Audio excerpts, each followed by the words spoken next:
Bienvenue dans Smart Bourse, votre double dose quotidienne de marché en direct sur Bismart. Chaque jour à la mi-journée, 12h30, 13h et en fin d'après-midi, la grande édition pendant 1 heure à partir de 17h. Au sommaire de cette édition de la mi-journée, un début de semaine tranquille sur les marchés en l'absence des marchés américains qui resteront fermés pour le jour de l'indépendance aux États-Unis. Nous sommes le 4 juillet et c'est donc l'Europe et la macro en Europe notamment qui nous intéressent avec un chiffre assez emblématique qui ne passe pas inaperçu ce matin. Un déficit commercial en Allemagne au mois de mai. Vous avez bien entendu, un déficit commercial, même sur un mois en Allemagne, ça n'était pas arrivé depuis plus de 30 ans, depuis 1991. Et cette situation reflète bien les enjeux, évidemment, auxquels l'Europe doit faire face aujourd'hui, auxquels le modèle économique allemand, à bout de souffle, doit faire face de son côté, avec un modèle fondé sur les exportations et une forte dépendance à l'énergie importée. Les exportations allemandes ont reculé de 0,5% sur un mois au mois de mai, alors que les importations ont fortement progressé en valeur de plus de 2,5%, avec bien sûr l'envolée des prix de l'énergie. Et puis face à cela, un monde un peu moins globalisé, ou en tout cas une mondialisation un peu moins fluide que précédemment. Et cela explique donc un déficit commercial d'1 milliard d'euros, très léger, c'est symbolique, mais un déficit commercial quand même pour l'économie allemande au mois de mai. Du côté des statistiques à suivre cette semaine, ce sera une semaine importante pour le marché du travail américain, avec le rapport mensuel qui sera publié en fin de semaine, vendredi à 14h30. La photographie du marché du travail américain pour le mois de juin. On anticipe encore des chiffres solides en matière de création d'emplois, un taux de chômage qui devrait rester quasiment au plus bas historique à 3,6%. Mais on sait que l'emploi, sans doute, va devenir au fil des mois un focus de plus en plus important pour la réserve fédérale américaine, alors que l'économie américaine est en train de connaître un trou d'air qui se prolonge, et sans doute que le PIB américain du deuxième trimestre sera lui aussi négatif après une première contraction enregistrée pour l'économie américaine au premier trimestre de cette année 2022. Du côté des marchés, je le disais, un début de semaine tranquille et plutôt même un début de semaine positif, puisqu'on enregistre une hausse de 1% à mi-séance pour les actions européennes, après une première hausse pour le début du semestre vendredi, 2 séances de hausse d'affilée. Donc pour commencer ce deuxième semestre sur les marchés, on verra si ça peut nous être utile pour la suite. Nous en parlerons avec Valentin Nico qui sera avec nous pour le plan de trading avec Bourse Direct dans quelques minutes.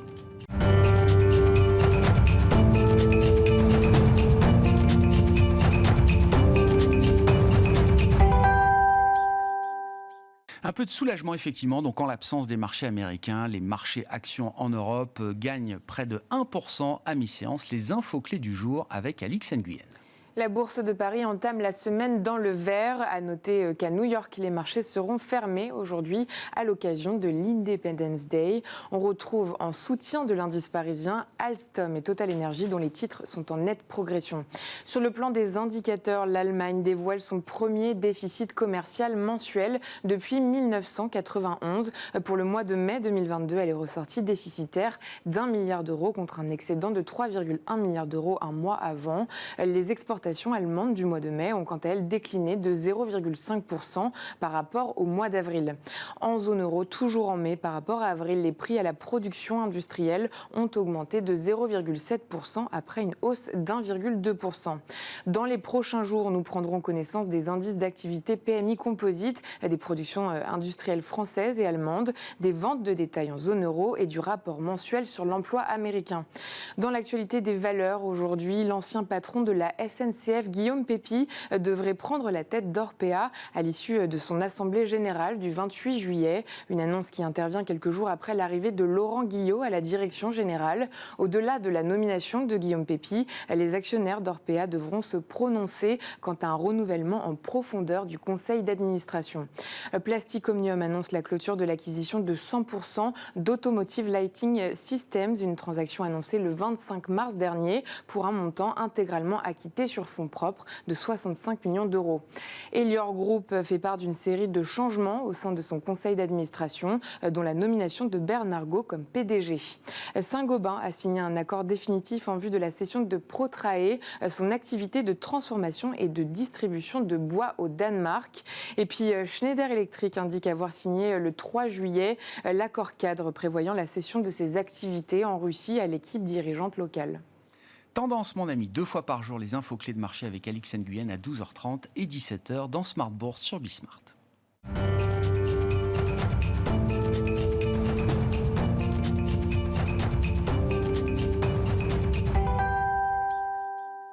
Le plan de trading de la semaine, chaque lundi, avec les équipes de Bourse Direct. Et c'est Valentin Nico qui est avec nous aujourd'hui, analyste de marché et membre de la cellule info d'experts de Bourse Direct. Bonjour et bienvenue Valentin. Merci beaucoup d'être avec nous. Bon, le plan de trading de la semaine et au-delà, on va essayer de se projeter. On a beaucoup commenté évidemment la purge des marchés depuis le début de l'année. L'idée était de faire un premier état des lieux, notamment sur le plan technique. Est-ce que les baisses enregistrées pour les indices majeurs sur la première partie de l'année sont suffisantes pour limiter désormais le risque à la baisse? Quand on regarde par exemple l'indice américain S&P 500, l'indice de référence, en dézoomant un petit peu avec une vue mensuelle, on constate que l'indice reste dans un trading range et continue d'évoluer dans un canal bien identifié, mais plutôt dans le bas de ce canal. On reste assez proche de zone d'alerte quand on regarde le S&P 500, Valentin.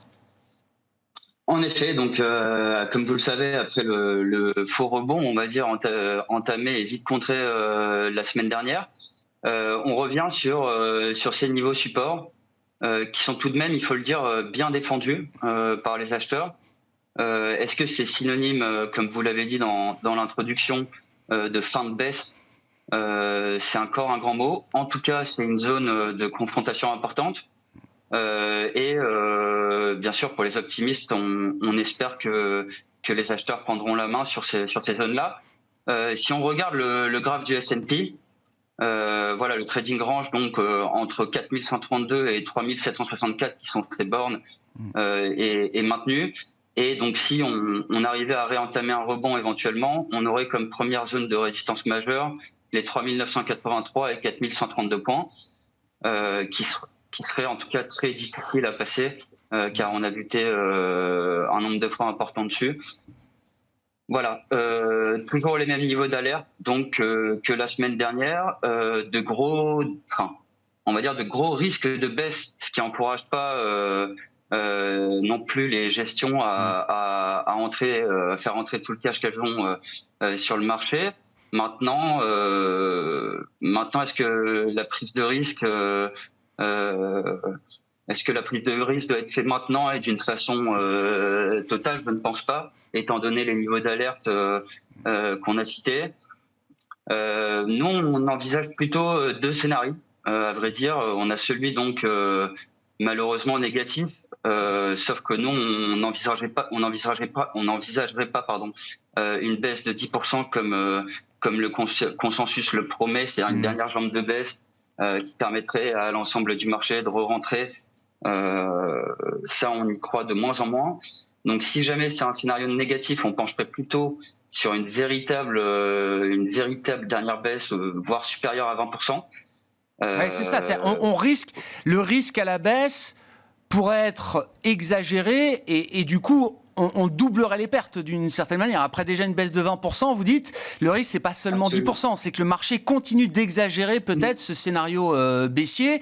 Et 20% de baisse supplémentaire, effectivement, ça doit limiter, comme vous dites, la prise de risque à ce stade. Exactement. En tout cas, ça encourage pas,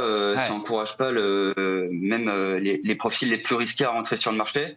À cause de cette notion de perte et pour certains qui ont déjà des pertes conséquentes, donc en rajouter c'est compliqué. Et quand on est dans la position du vendeur, c'est quand même vrai. Après 6 mois de baisse plus ou moins continue, est-ce qu'on a envie de continuer d'appuyer sur le bouton rouge sur ces zones-là où les acheteurs se présentent tout de même avec force? En plus, on peut le voir sur les mèches, notamment sur les graphes hebdomadaires. On est sur la zone de bataille en espérant bien sûr que les optimistes, du moins le scénario positif gagne. Pour le scénario positif, nous on verrait du coup si on arrive à préserver ces niveaux-là, on verrait plutôt donc une hausse graduelle qui forcerait plus ou moins les gestions qui sont quand même en grande partie cash à rentrer progressivement dans le marché, plus ou moins par FOMO. Donc la peur de rater le mouvement, traduit du mot fear of missing out en anglais, et qui alimenterait donc cette hausse graduelle. Ce qui serait d'ailleurs dangereux parce que quand on monte sans raison fondamentale et sans moteur, on va dire logique, c'est toujours un peu dangereux. Donc voilà, on surveille ce trading range. Comme vous l'avez dit, on est en zone basse, c'est défendu. Le début de semaine, on l'espère, sera plutôt positif. Et puis on va faire attention au news flow en intraday pour éviter les erreurs qui coûtent cher. Ouais, bon, l'emploi américain sera déjà un point d'étape important pour les investisseurs cette semaine. Et puis, on va en reparler beaucoup chaque jour désormais, jusqu'à la publication des résultats du deuxième trimestre, qui vont être le gros morceau à suivre pour les investisseurs, pour essayer d'y voir un peu plus clair sur les fondamentaux des entreprises, notamment après la correction des excès de valorisation qu'on a pu connaître au premier semestre. D'ailleurs, du côté des stocks spécifiques, est-ce qu'il y a des valeurs particulières sur le marché américain ? Je sais que le graphique Amazon va s'afficher, Valentin. Est-ce qu'une valeur particulière comme Amazon peut nous aider à comprendre justement les enjeux du moment sur un marché comme le marché américain ? En effet, ce graphique explique, nous démontre plutôt la psychologie du marché actuel. Là, on est en mensuel, donc on espère que la dernière bougie que vous voyez permettra éventuellement de remonter au-dessus de la ligne de tendance que vous voyez en noir. Ce qui réindiquerait clairement une tendance haussière. Bon, dans un dossier, on le sait, fondamentalement propre, ça c'est pas, je pense que c'est une question pour personne.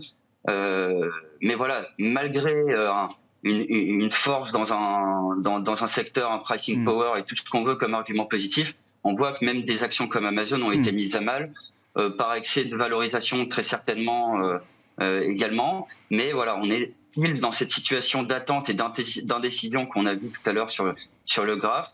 Et c'est vrai qu'étant une des valeurs les plus solides du marché américain, on espère quand même que cette solidité sera démontrée au cours des prochains jours, des prochains mois. Parce que, encore une fois, si on arrive et qu'on casse le trading range entre 120 et $100, voilà, on pourrait revoir, comme vous voyez, le prochain support à $80. Donc, encore une fois, c'est plus ou moins 20% supplémentaire, comme on l'avait indiqué sur les indices.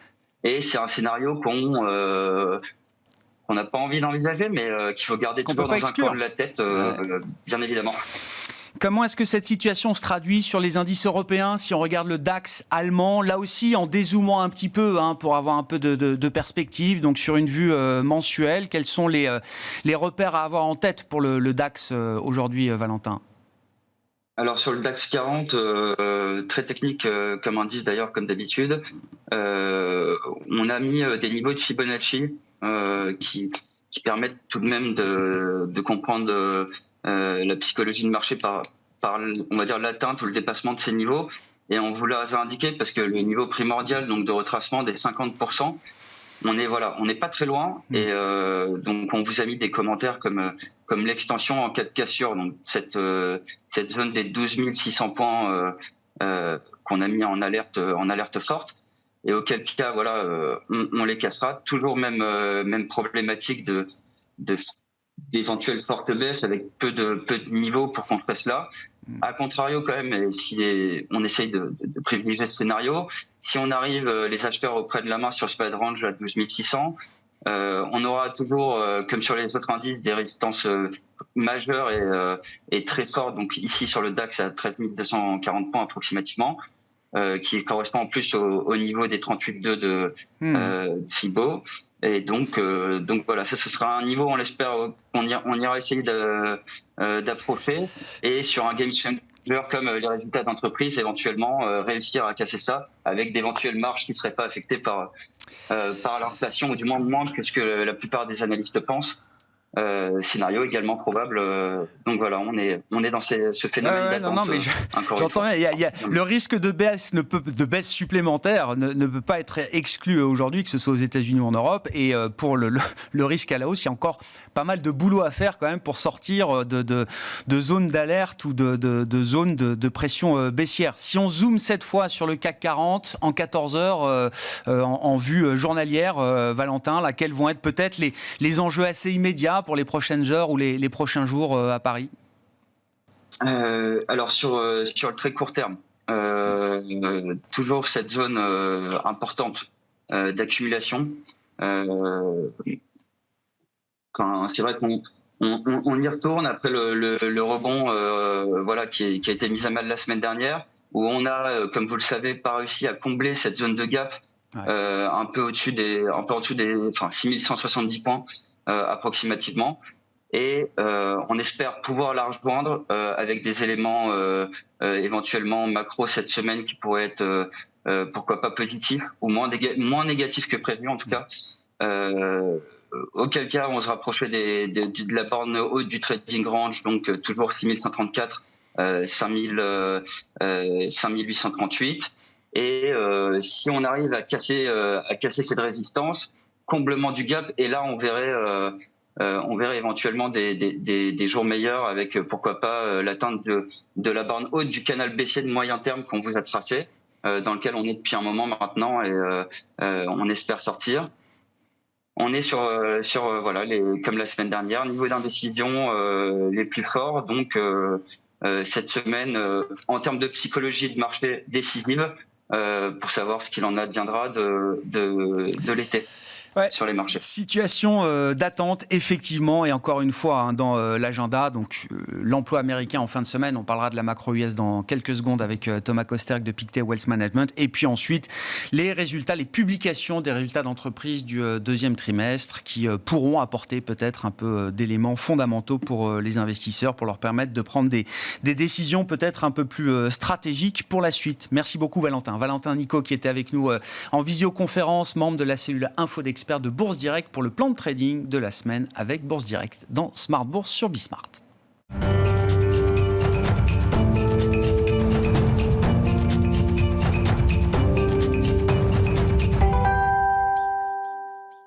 Et c'est donc Thomas Kosterk qui est avec nous à présent, à distance, pour évoquer les enjeux économiques aux États-Unis, économiste senior en charge des États-Unis chez Pictet Wealth Management. Bonjour et bienvenue Thomas. Le match du deuxième trimestre du point de vue de la macro américaine semble plié. On a vu un ISM manufacturier vendredi qui avait fait plonger le modèle d'estimation immédiat du PIB américain de la Fed d'Atlanta, qui prédit désormais une contraction du PIB de plus de 2% peut-être pour le deuxième trimestre américain, après une première contraction au premier trimestre, d'ailleurs un PIB qui a été révisé en baisse pour le premier trimestre, ce qui nous donne l'idée d'une récession technique, Thomas. Si on qualifie cette récession de technique, c'est sans doute qu'il y a aussi d'autres types de récessions qui peuvent inquiéter peut-être les investisseurs et les économistes. Tout à fait. Alors une récession technique, c'est communément compris comme 2 trimestres consécutifs de baisse du PIB, même si en fait aux États-Unis la vraie définition d'une récession est bien plus large. Ce serait une baisse prolongée et étendue de l'activité économique, et souvent quand on dit une baisse de l'activité économique, ça veut aussi dire une détérioration du marché de l'emploi. Donc pour l'instant, on n'a pas cette détérioration du marché de l'emploi. Comme vous l'avez dit précédemment, on est encore sur des rythmes d'emploi. Donc le mois, en tout cas au mois de mai, on était encore à 390 000 créations de postes. Donc il y avait encore une certaine vigueur du marché de l'emploi. Mais voilà, cette récession technique est quand même un coup de semonce. Je pense que ça annonce en effet des jours un peu plus tumultueux, en particulier en deuxième moitié de l'année, et aussi potentiellement une vraie récession qui pourrait commencer fin d'année, début d'année prochaine. Voilà, même si cette récession pourrait paraître modérée, je pense qu'on ne parle pas de récession type crise financière ou crise des subprimes comme en 2007-2008. Oui, on l'a bien compris, notamment avec les dernières prises de parole d'un Jérôme Powell, par exemple, la semaine dernière, à l'occasion du forum de Sintra, de la Banque Centrale Européenne. Ce n'est pas la récession technique qui est un enjeu pour la Fed. Vous l'avez dit d'un mot, Thomas, mais le vrai baromètre, c'est quand même la détérioration du marché du travail, la remontée notamment du taux de chômage, qui est toujours attendu proche de ses plus bas historiques pour le mois de juin. On aura le rapport mensuel sur l'emploi vendredi. On voit toujours un taux de chômage autour de 3,6% aux États-Unis. Donc c'est pas à ce stade que la Fed va changer sa focale qui reste celle de l'inflation toujours. Tout à fait, mais quand même, malheureusement, j'ai envie de dire, parce que la Fed, la Fed a clairement fait un pivot, on le sait depuis novembre-décembre, elle est maintenant focalisée sur l'inflation, peut-être un peu trop focalisée sur cette inflation qui, je le rappelle, est quand même beaucoup tirée par les matières premières, énergétiques et alimentaires, elle-même très liée au développement en Europe de l'Est et en Ukraine en particulier, qui sont donc des forces un peu au-delà de son contrôle, tandis que les forces inflationnistes primaires, j'ai envie de dire, qui étaient celles du stimulus budgétaire de 2020-2021, ce stimulus budgétaire, on sait qu'il est en train de s'étioler, donc en fait on est plutôt sur la fin de ce stimulus, voire même une fin bien enclenchée. Donc les forces inflationnistes devraient se calmer en termes de demande sous-jacente, même si c'est vrai que les forces inflationnistes liées aux matières premières, elles continuent. Mais voilà, la Fed est quand même à deux doigts de faire une erreur de politique monétaire. Hein. En étant quoi ? Trop agressive à ce stade encore, Thomas ? Peut-être en guidant le marché vers un chemin trop agressif, étant donné les risques qui pèsent sur la croissance. Je le rappelle, il y a eu quand même un resserrement très significatif des conditions de crédit aux États-Unis et des marchés financiers. Donc en fait, on a un resserrement qui est très fort. Mais si vous regardez le taux, rien que pour vous donner un exemple, le taux 30 ans, le taux standard hypothécaire aux États-Unis, on est passé, on était à 3, on passe à 6. Enfin, je veux dire, en quelques mois, c'est extrêmement violent. Le marché de la dette à haut rendement, c'est extrêmement tendu. Il y a très peu d'émissions maintenant. Donc il y a un vrai resserrement sur les conditions financières et qui maintenant touche la psychologie collective aux États-Unis. Donc on voit le sentiment des entreprises qui flanchent. Bref, il y a quand même le risque d'aller dans une spirale récessive. Et la vraie question, c'est est-ce qu'il fallait vraiment aller en récession pour faire calmer cette inflation?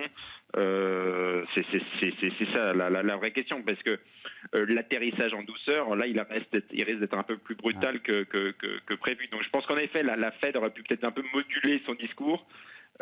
Et en tout cas, voilà. Alors voilà, tout n'est pas encore fait. Des choses peuvent encore arriver, même si la Fed a l'air d'être encore bille en tête pour un resserrement massif lors de sa réunion du mois de juillet. Oui, mais c'est la question. Qu'est-ce qu'on peut attendre désormais de la Réserve fédérale américaine ? Qu'est-ce qui guide ses choix en matière de politique monétaire ? Mois après mois, les réunions ont lieu toutes les 6 semaines, effectivement, avec à chaque fois un nouveau set de données économiques.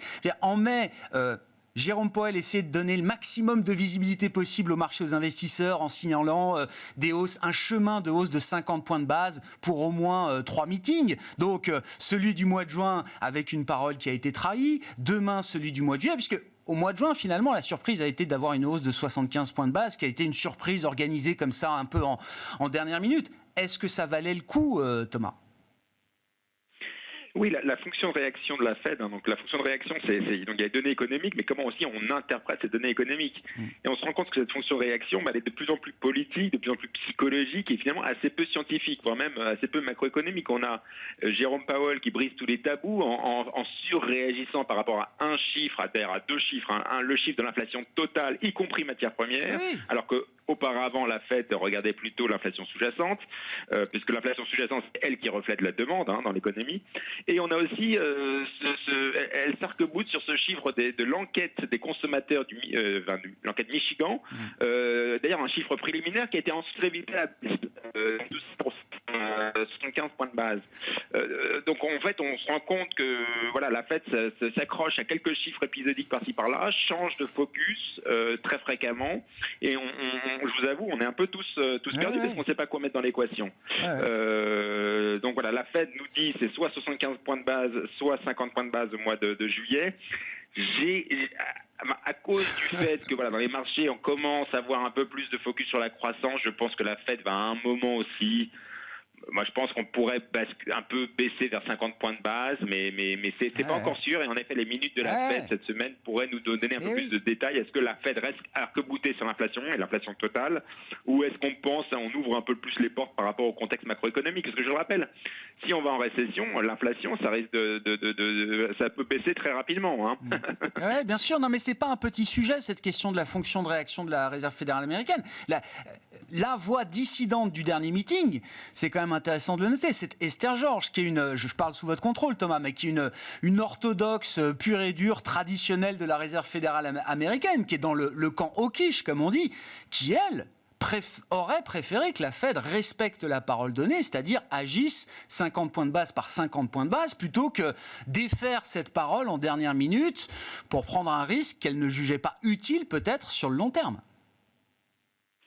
Tout à fait. C'est vrai que en général, les banquiers centraux sont là pour être justement la force de sérénité quelque part par rapport au marché financier. Et on a l'impression que il y a une réaction de fonction beaucoup plus épidermique à la Réserve fédérale. Et puis comme je l'ai dit, on a du mal à faire passer une fonction de réaction, une équation dans toutes ces données économiques. Et puis l'équation change toutes les 6 semaines, de meeting en meeting. Donc ça, c'est vrai que c'est un peu déstabilisant. Je rappelle que Moi, j'ai rarement vu la Fed monter les taux quand l'indicateur ISM des nouveaux ordres d'achat est en dessous de 50, c'est-à-dire en contraction. Moi, de mémoire, je me souviens pas. Hein. Donc, on est quand même en ISM en contraction. Ça voudrait dire que la Fed baisse les taux, en général. Moi, dans ma réaction normale. Et là, on va potentiellement sur une hausse de 75 points de base. Ben non, mais vu les prévisions économiques que vous faites, Thomas, les baisses de taux, on commence à les intégrer pour 2023. C'est ça l'histoire de 2023. C'est que 2023 va être compliqué. Alors je rappelle juste au niveau économique, qu'est-ce qui se passe? Alors on a quand même donc au top-down, on a ce stimulus budgétaire qui finalement, on n'en a plus aux États-Unis, c'est fini. Et en plus de ça, on a un resserrement monétaire et surtout un resserrement des conditions financières qui est encore plus massif que le resserrement monétaire. Donc il y a vraiment 2 effets contraires très importants et qui évidemment secouent l'économie américaine. Donc on le voit manifester donc dans l'immobilier résidentiel, ça c'était le premier secteur à souffrir et ça va continuer certainement à souffrir. Il y a aussi une question des stocks des entreprises. Les entreprises se rendent compte qu'elles avaient trop de stocks, que la demande n'est pas forcément au rendez-vous. Et troisième point, et s'il faudra surveiller dans les prochains mois, c'est tout ce qui est investissement des entreprises qui pourrait aussi commencer à souffrir. Et en général, la dernière roue du carrosse, c'est l'emploi. C'est un indicateur plutôt retardé du cycle économique et donc là il faudra surveiller si l'emploi vacille ou pas, puisque l'emploi quelque part soutient la consommation. Pour l'instant la consommation, alors on voit c'est un peu plus fragile qu'il y a quelques mois, mais il y a quand même une certaine résilience de la consommation aux États-Unis, mais il ne faudrait pas que l'emploi commence à tourner. Oui, l'emploi maximum qui fait partie aussi du mandat de la Réserve fédérale américaine, pour l'instant tourné vers l'inflation, mais la question de l'emploi sera peut-être une question pour les prochains mois. Rapport mensuel sur l'emploi pour le mois de juin aux États-Unis à suivre ce vendredi. Puis on aura l'enquête également Jolts, des ouvertures de postes pour le mois passé. Merci beaucoup Thomas. Thomas Kosterg avec nous par téléphone dans cette émission, économiste en charge de suivre les États-Unis chez Pictet Wealth Management, invité de Smart Bourse à la mi-journée sur Bismart. On se retrouve à 17h pour une nouvelle heure complète d'émission en direct.